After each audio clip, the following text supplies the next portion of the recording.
evening, viewers, and welcome to Altos, a weekly Catholic news production where we look at news, views, interviews, opinions about the Catholic Church in Trinidad and Tobago, the wider region, and the world at large.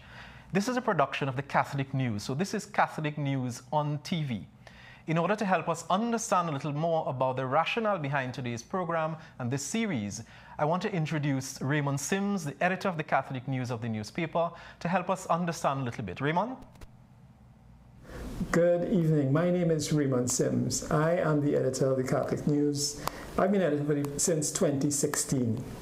This is history. This is Catholic News on television.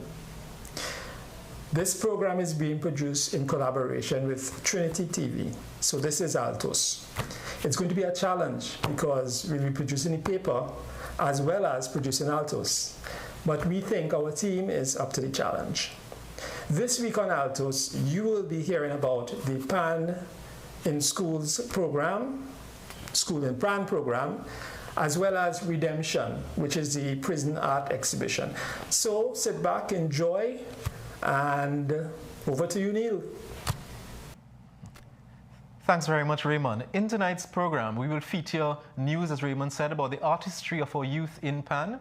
We'll look at art being done by prisoners. We will explore the issue of sex education in our Catholic schools with the CEO of the Catholic Education Board of Management, Miss Mangrove, and a host of other stories, including a celebration of the life of two of our priests, Tom Lawson and Bishop Clyde Harvey. Tonight, we begin with the main story across the region, which is the just concluded CARICOM Heads of Government meeting. The CARICOM community turned 50 this year, and if one is to believe the regional leaders who met in Port of Spain this week, then the founding fathers of the regional unity should be smiling in heaven because of the advancement made this week in one of the dreams, and that is the movement of the free movement of people across the region. Although this has been happening in certain select categories, regional leaders decided that the entire thing should be freed up a little more, and we should simply allow free movement of people across the region. There are still, however, some legal and other issues to be worked out, and they are hoping that this will happen by March next year. There's no services anymore. All right. And that's why you saw heads clap when the Prime Minister announced it, because this now gives full expression to what every Caribbean person has wanted since we've had control of our destiny. Right. Okay? What we want to do, however, is to ensure that when that movement takes place, that it takes place in a way that is orderly, that is effective, that gives true expression to what we want to do, but equally does not expose governments unnecessarily to problems that they would not otherwise have anticipated, okay, because of the treaty as it's currently drafted. And how can CARICOM leaders meet without discussing something that is near and dear to the hearts of all of us, the state of West Indies cricket? Well, Prime Minister Skerrit said despite the poor performance, leaders believe we still have to rally around the West Indies. Last week, our own Prime Minister, Dr. Keith Rowley, lamented the lack of fighting spirit among the team. Prime Minister Skerrit believes that when the team loses, we take this personally. Prime Minister Rowley has been appointed as the new chairman of the Prime Ministerial Subcommittee on Cricket, and a meeting is to be held with the West Indies Cricket Board next week to discuss what is required to bring cricket back to its glory days. Among those attending this week's CARICOM Summit was the Rwandan President Paul Kagame. He leads a mainly Catholic country, one ravaged by the horrors of genocide. Addressing leaders, he called for collaboration between Africa and the Caribbean, saying, quote, "It is past the time for declarations of intent. We need to come together in real terms and focus on concrete initiatives which address the challenges that nations like ours face today." On the issue of Haiti, Kagame noted that, and I quote, "Rwanda and Haiti enjoy long-standing ties of friendship. The history of my country," he said, "shows that no matter how bad things are, nothing is beyond repair, and there is always a way forward. The turning point always starts with the leaders in the country and the wider region at different levels, coming together to forge a view, a new and unified path. When that process begins," he said, to occur, then external support can be part of the solution instead of being part of the problem. The Rwandan president left Trinidad and Tobago on Thursday afternoon. We turn now to another feature that involves the children in our nation's schools and our Catholic schools. The School in Pan Excellence Through Steel Pan Education program, which is run by the Catholic Education Board of Management and Massey All-Stars. And this has been described as a lifeline for pupils of the Nelson Street Girls RC, particularly during the COVID-19 pandemic. Students from 6 schools participated in the program. Catholic News senior reporter Lara Pickford-Gordon was at their graduation last Thursday at the National Academy for the Performing Arts.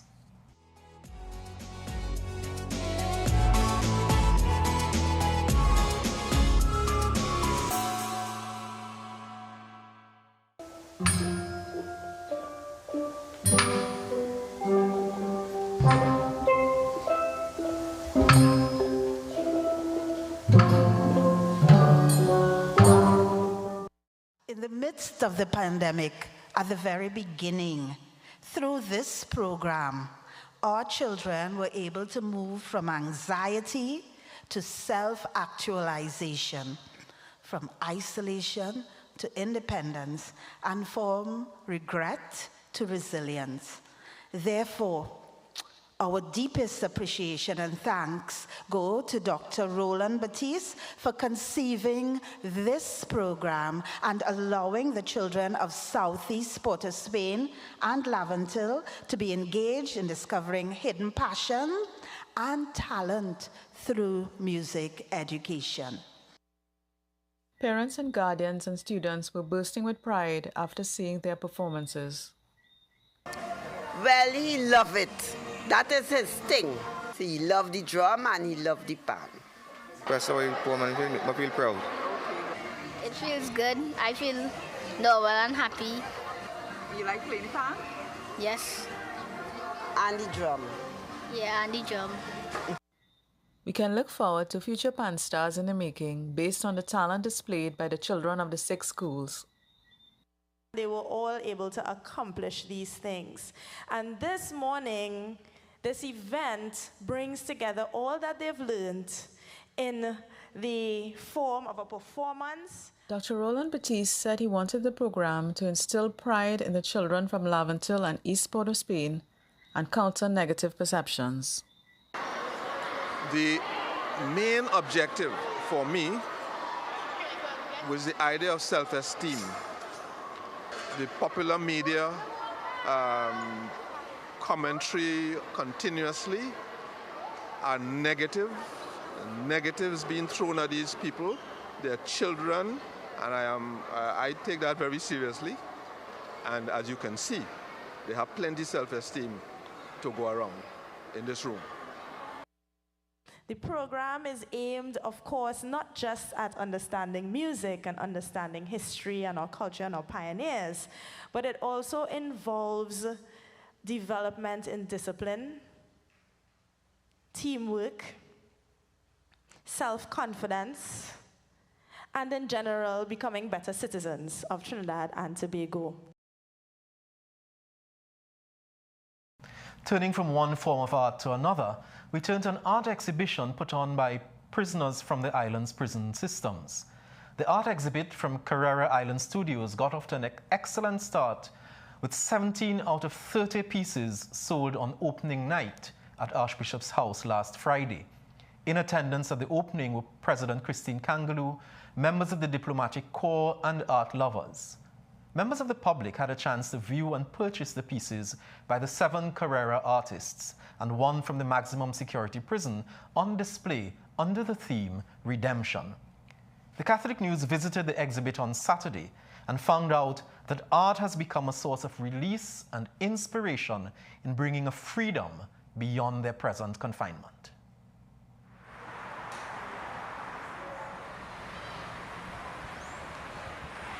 The creative process is a source of healing and empowerment.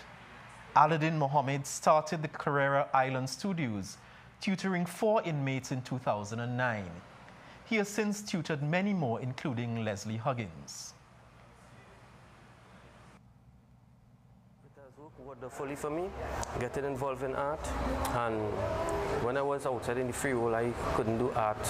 So when I came in prison, I started doing art, but like it was a blessing to me.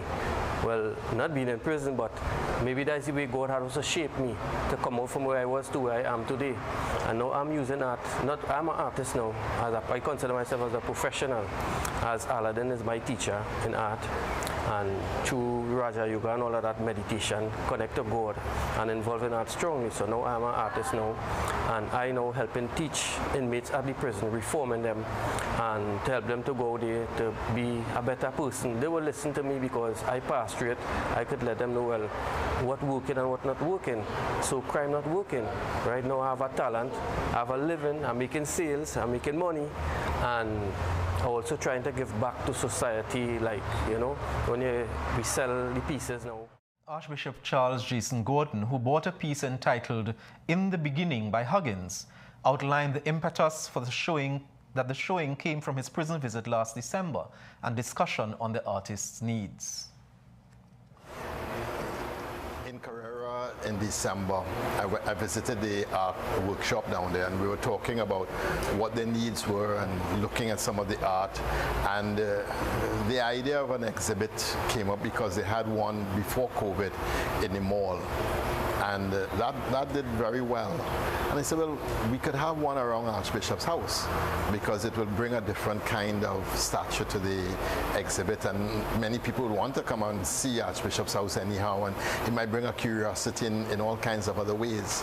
But the importance of it is that this historic house, which is both residence and the chaplet, the offices of the Roman Catholic Church, is here in the service of the people of Trinidad and Tobago. And what greater service than to highlight the art of our artists from Carrera and artists from MSP, and to show that the talent that they have is something that is very significant as a contribution back to our nation. The exhibit was staged with the support of the Archdiocese of Port of Spain Prison Ministry, with the Raj Yoga Center and the Trinidad and Tobago Prison Service for the Inmate Art Program. We turn our attention now to happenings on the Sister Isles. Last Saturday, July 2nd, confirmation candidates of St. Joseph, Tobago were subject to a class lock-in for their final retreat before confirmation. Catechist Deacon Hilary Bengoshe, along with other guest speakers, guided the candidates as they participated in mini-seminars on a range of issues, including sexuality, drug abuse, and marriage. Deacon Hilary and his wife Sandy conducted sessions titled Naked Without Shame and Matrimony. During these talks, the deacon and his wife had a conversation with the candidates about sexuality and marriage from a Catholic perspective. They encouraged the candidates to find their identity in Christ. The couple, who has been married for 45 years, gave testimony and explained that the 5 foundations of matrimony are getting to know each other, friendship, getting to know the family, engagement, and marriage. The final sessions were done by Dr. Bridget Edmond Benoit on sexuality and Jerome Alexander on pornography. Topics such as contraceptive and drug use were explored. The candidates were asked to do a 2-minute presentation on the side effect of different drugs. The retreat ended at 5 a.m. last Sunday morning, and candidates were urged to continue their spiritual preparations and prayers for their confirmation ceremony. Catholic men in Tobago as well gathered for their monthly dinner last weekend. It's a monthly dinner held for the uplifting of men in the parish. Fathers from all walks of life participated in the event. This young dad listened while Deacon Derek Walcott spoke words of encouragement and upliftment to those gathered. The baby, too, seemed to be enjoying the event, not too young, it seems, to learn about the Catholic faith. You're watching Altos, a news and current affairs program produced by the Catholic News in conjunction with Trinity TV. We aim to inform and educate. It's time for a short break. When we return from the break, we explore the hot topic of sexuality in schools and on the curriculum. We speak with Sharon Mangrove, the Chief Executive Officer of the Catholic Education Board of Management, and we ask you to stay tuned for that. But first, we introduce you to our trivia question. How many Catholic primary schools are there in Trinidad and Tobago? We return with Miss Mangrove after the break.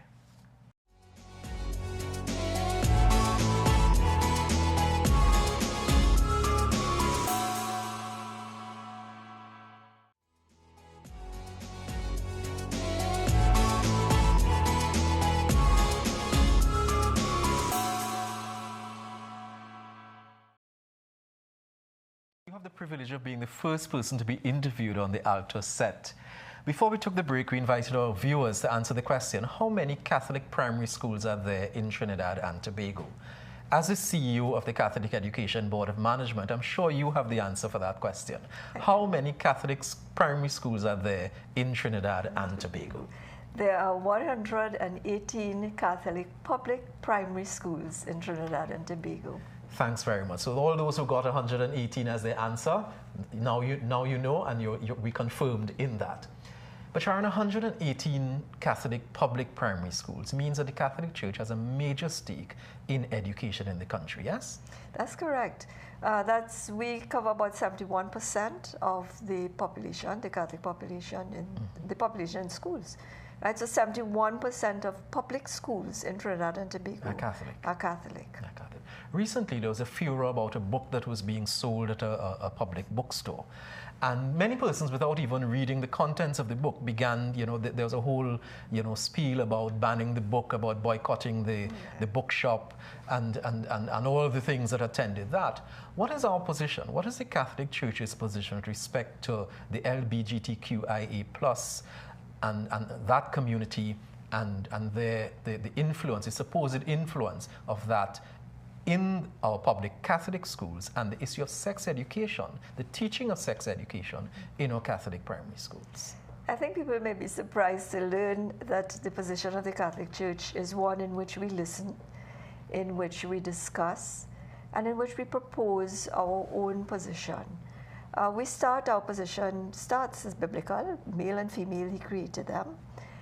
And we also believe that we are, as human beings, we're made up of body, soul, spirit. Anything that we do is aimed at dealing with the entire person, the whole person. So we don't split the human person into body one way and you deal with the body in a different way from dealing with the spirit.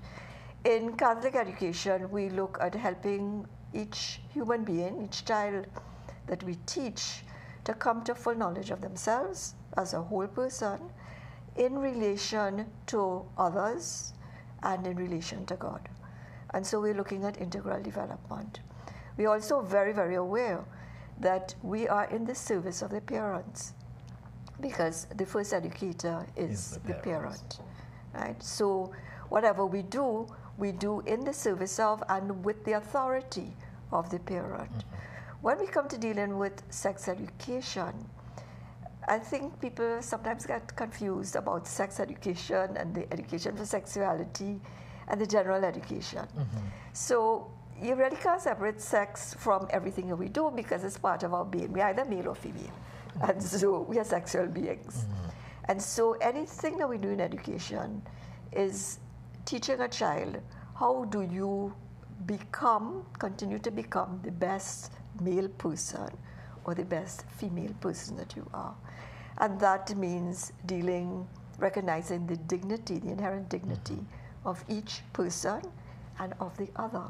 And of the other person as well. So we in the schools follow the Ministry of Education curriculum to a large extent. What we're required to do is to follow the goals, objectives of the curriculum. The content of it is largely up to us. We're guided, but the content is there. There is a lot of content material in the Catholic Church. There's material, it's one thing because we are one, because we are universal. There's material that's available to us locally and internationally as well, that can be used to guide our teaching. But Sharon, what's the difference then between sex education in schools and health and family life education? Because you hear that as, you know, as what should be taught as opposed to sex education. What's the difference between the two? I wonder if when people talk of sex education, if they're thinking of the act, they're thinking of, you know, the act. And family life education is a little broader. So family life education teaches, there is a part of it that teaches about the body, because we start teaching children from early about the body, the human body, the parts of the body, the functions of parts of the body, and so on. When we deal with the family life education as well, we're looking at how do you interact with others, with self and others. How do you go about making decisions? And all of these are important aspects before you get to the actual sex act. We teach what is appropriate, and I'm saying we, but I'm talking we being the Catholic Church, but we being also, this is the Ministry of Education curriculum. So the topic of sexuality and maybe the sex act is introduced at the age appropriate time. And together with it would be the other concerns about responsibility to self, responsibility to others, what goes into the decision making, and the context in which, and particularly for Christians and the Catholic Christians in particular, the context in which the sex act is considered to be legitimate and life-giving. And life-giving. In the context that you have so many reports, a preponderance of reports of sexual abuse, and it's happening across the board, you know, primary schools, you know, secondary schools. Should the church be paying attention in our Catholic schools about imparting some kind of information, about sharing some kind of knowledge, and whether it comes under sex education or family life education, about how does one respond, how does a child respond? So good touch, bad touch, what is good behavior, what is acceptable behavior, and what is not. Where is the church and our teaching with respect to that in our Catholic primary schools? It is there because we do teach, yes, a good touch, bad touch. We also teach, again, looking back at respect for the dignity of every human person, and what is appropriate, what is not appropriate to do. The same way that we teach road safety, you know, you teach safety in dealing with others and what is appropriate. There's always room for development, and we are looking right now. What we've got in the planning stage is a symposium for teachers, in fact, the entire staff in our Catholic schools, starting with the secondary schools, that we will prepare our teachers for dealing with the issues that are facing us. Yes, we mentioned the LGBTQ issues that are coming up and that are in the fore. These are not things that we hide from discussing. And they're not going to go away. They won't, but they are issues that we need to have dialogue on. And the days of thou shalt not are long past. Right? It has to be, this is why, this is how we think, this is why we think this way. This is what will bring you life.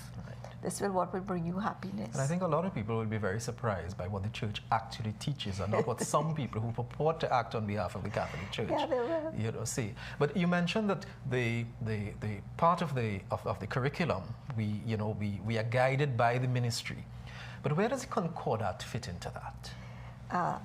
So the Concordat is an agreement between the church and state that assures the preservation and character of our Catholic schools. One of the tenets of that agreement is because we're looking to preserve the character, the denominational character of our schools. Yes. So one of the tenets is that we have control over the materials that are used in our schools. And so we would look at the books that are used for teaching, any materials, books, videos, anything, that we do have a say in what is used. So the issue of a mandate by government to teach sex education in schools, that is guided by the Concordat, or that is a discussion that will have to be guided by the provisions of the Concordat as they currently stand. It is. And again, we'd be looking at a government that is also interested in not just the children in denominational schools, but children in all schools. Across the board, yes. So you do expect that whatever is mandated is going to be responsible, right? And that it will, and according to our constitution, they do need to consider what parents want And so it will not be in contravention of parents' rights. But even if that happened in our denominational schools, we would not have to accede to such a mandate. It is not likely to happen, however. And that's comforting. I know one of the issues that's on the table currently is the issue of the recruitment of teachers and the appointment of teachers into particularly the primary schools. Right. Will we have teachers when school open in September? I'm hoping that we will. I'm hoping that we have proposed several possible solutions to this issue, and I think we continue to dialogue. Unfortunately, we've had to resort to the courts, but we should have, one way or the other, I think we should have some teachers in the schools. Yeah. Sharon, thanks very much for joining us on Altos for this first edition. We thank you, and I'm sure we'll be seeing a lot more of you as time goes by. I will be here, and thank you. You're welcome. And thanks very much, Sharon, for joining with us at this point. And we now go to a simple feature we have on the anniversaries of our priests. Today we celebrate two of our priests, the Father Tom Lawson, who is celebrating his 50th anniversary as a Roman Catholic priest, 42 of them serving in Trinidad and in the Archdiocese of Trinidad and Tobago. And then we also have the anniversary, the 47th anniversary, I believe, of Bishop Clyde Harvey. Bishop Clyde would have been ordained along with Monsignor Christian Pereira and another priest by the name of Carlos Roberts. They would have celebrated their 47th anniversary, and we wish them and all the other priests, you will see that reflected in the Catholic News. You will see that the celebration, a list of priests who are celebrating their different anniversaries. Bishop Clyde has moved on to being Bishop of Grenada, and recently at the Caribbean Theological Conference, his friends, brother priests, would have celebrated with him on that milestone journey. We wish Bishop Clyde all the best as well, and we look forward as well to other priests who are celebrating with us their anniversaries into the priesthood.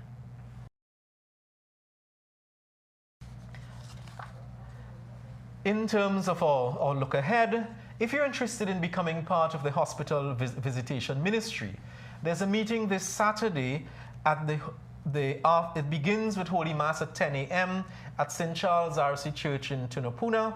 And if you wish to be part of a hospital visitation ministry, we ask that you join us there for that 10 a.m. Mass, and then we'll discuss that after.